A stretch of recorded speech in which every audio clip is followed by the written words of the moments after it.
Hi friends, welcome to Brahma guidance channel.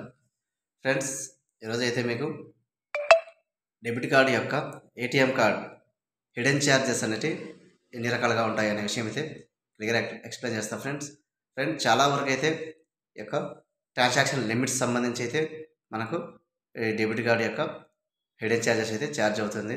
అలాగే another అంటే వేరే బ్యాంక్ యొక్క ఏటీఎంలో మనం విత్డ్రాల్ చేసినప్పుడు కూడా ఛార్జెస్ అనేది కొద్దిగా ఎక్కువే పడుతుంది. అలాగే ఎస్ఎంఎస్ అలర్ట్ సంబంధించి కూడా మనకు హిడెన్ ఛార్జెస్ అయితే పడడం జరుగుతుంది. అలాగే పిఓఎస్ షాపింగ్ మాల్స్లో మనం పిఓఎస్ ట్రాన్సాక్షన్ చేసినప్పుడు మన అకౌంట్లో మనీ లేకపోతే ఇక్కడ డిక్లైన్ అయినప్పుడు కూడా మనకి ఛార్జెస్ అయితే పడడం జరుగుతుంది.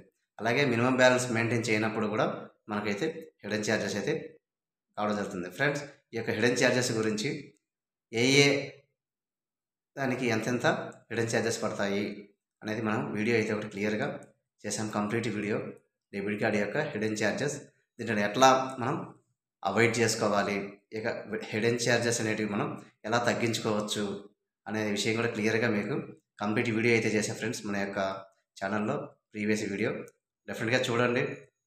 చాలా వరకు ఈ యొక్క హిడెన్ ఛార్జెస్ మనం తగ్గించుకోవచ్చు, మనీ అయితే సేవ్ చేసుకోవచ్చు. అలాగే ఈ వీడియో నచ్చితే మనకి లైక్ చేయండి ఫ్రెండ్స్, మన ఛానల్ని. అలాగే షేర్ చేయండి. మనం సబ్స్క్రైబ్ చేసుకుంటే ఎక్కువ మందికి అయితే ఈ వీడియోస్ చేయడానికి అవకాశం ఉంటుంది. Thank you friends, thank you for watching.